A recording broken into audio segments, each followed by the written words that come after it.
Hey guys, it's Dale with the insurance. Today we're going to talk about it's an oldie but goodie. It was a really good article we wrote a few years ago, and it gets towards a foundational point, I think, with insurance, and that's like the language of insurance. It's just hard to truly comprehend. That's why you try to get everything in writing when you talk to your underwriter.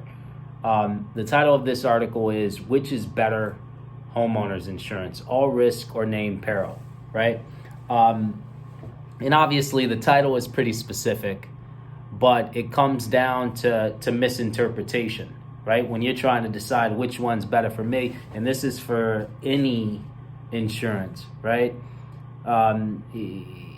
You can misinterpret the title or the label of the insurance, right? So named peril, right? You are covered for the risks that are named. Simple as that. If it's not named on the policy, you are not covered. Plain and simple, right? Now, you hear all risk, right? All risk homeowners policy. If you're anything like me, I think that everything is covered. There's nothing, it's all risks, right? Anything that's categorically a risk to my home should be covered. All risk except for those things that are specifically excluded in the policy, right? So you actually have it, and it's also called open peril policies, right? So you actually have to read the policy to find out what's excluded. You'll find that typical things that are excluded are flood and quake, right? But flood and quake are actually good examples of a named peril policy, right? And interpretation comes into play even with this, right? So you get an earthquake policy, right? Named peril. You think everything that has to do with earth movement and things like that are covered. Nope. Got to read the policy. Things like landslides are not covered, right? Same with flood. Flood, anything that has to do with water damage, perhaps should be covered. If you get a heavy rain, water buildup, damage from that water buildup, not covered, right?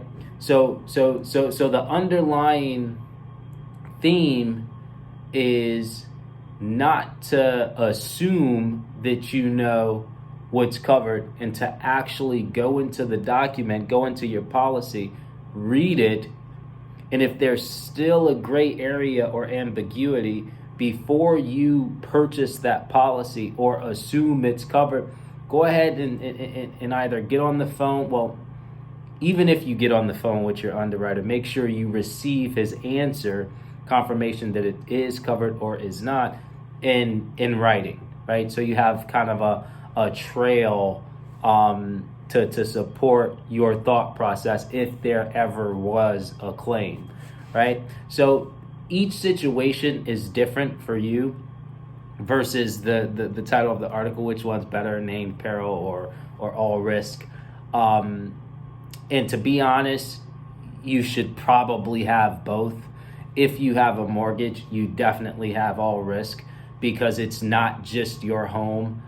The bank also owns some of that asset and has a vested interest because they've loaned you the money. So they will require an all risk policy.